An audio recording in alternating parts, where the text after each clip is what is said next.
Okay, so was I the only one who caught that Jim Gordon reference when Arthur was practicing his Murray appearance? You know, the one where the TV is on and the TV guy mentions the last name Gordon? Maybe it was Gordon's father. Either way, it was pretty cool.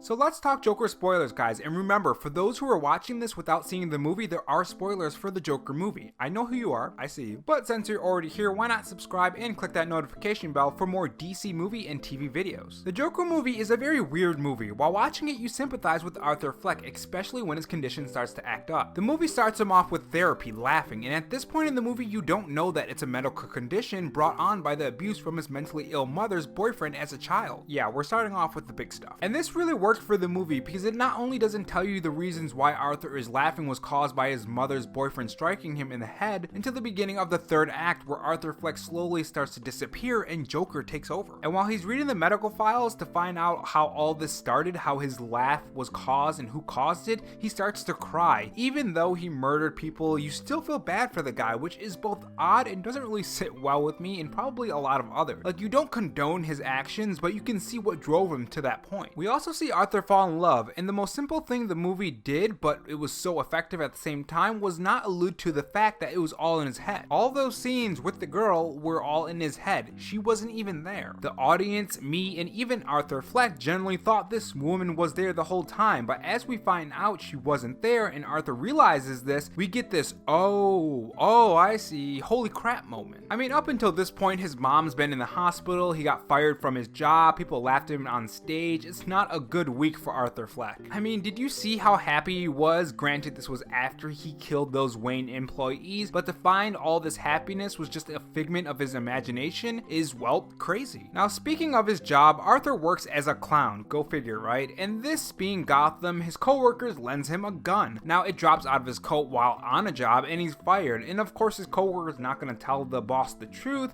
so later in the movie you kind of get the you get what you deserve moment, and honestly, that was one of my favorite moments, which, by the way, tell me what your favorite moment from the Joker movie was. I would love to hear that. So anyways, there's this small man. He's very short, and he's always been nice to Arthur. He's the nice guy out of everyone in Gotham, apparently. I mean, even his own mother makes fun of him, calling him not funny. But anyways, there's also a guy who betrays him, and it's at this point Arthur's got nothing to lose. He's donning the makeup, and at this point, he's ready to kill himself on the Murray show. So he's pretty much got nothing to lose at this point, and his co-worker, or ex-co-worker, now asked him, did you say anything to the police? Only worrying about himself. And Arthur stabs him in the neck with blood flying everywhere, and this was one of the parts that the critics had a problem with, the violence in the movie, which more on that later. So after all this craziness happens and it kind of settles down, you get this predator and prey moment between the small guy and Arthur, who's all but the Joker at this point. There's no more Arthur Fleck in the building anymore. You can see him playing with the guy. On the first view, it makes you hold your breath. It's such an intense scene that could have easily be in any Joker comic or movie or otherwise. Phoenix at this point is the Joker. His performance in this one scene really sells it, and my god, I would love a sequel where he's just the Joker like this for the whole movie. Now, he eventually lets the guy go because he was nice to him the whole time when apparently everyone else in Gotham wasn't, but he still ends up trying to scare him one last time, even going so far to locking it before all of this even happened, which I think he might have did that on purpose because he was planning to do this all along. So enough talk about that. Let's talk about another aspect of the Joker movie that I loved. So in the Joker movie, Arthur Fleck starts this huge movement after he kills the 3 Wayne employees. By the end of the movie, when he's on the Murray show after killing Murray, the whole town of Gotham is basically on fire. People are smashing windows, cars are flipping over, shit has hit the fan.